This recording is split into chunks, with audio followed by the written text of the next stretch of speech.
పవన్ కళ్యాణ్ గారు ఆయన పల్లకీని మోసి ఆయన్ని గెలిపించి ఆయన్ని డిప్యూటీ సీఎం చేసినారే జనసేన కార్యకర్తలు. వాళ్ళ చేతిరాతలు, వాళ్ళ నుదుటి రాతల్ని, వాళ్ళ భవిష్యత్తుని మారిస్తే గొప్పే. ఈయనొక్కడు డిప్యూటీ సీఎం అయిపోయి, లేకపోతే ఈయన అన్న ఎమ్మెల్సీ అయిపోతే అందరి తలరాతలు మారిపోవు.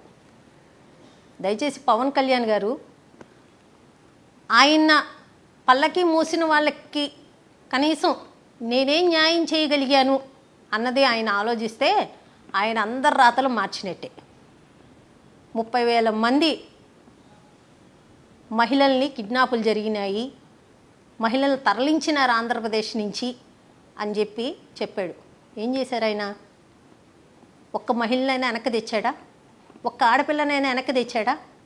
ఇదే వాలంటీర్లు, చిన్న చిన్న పిల్లలు,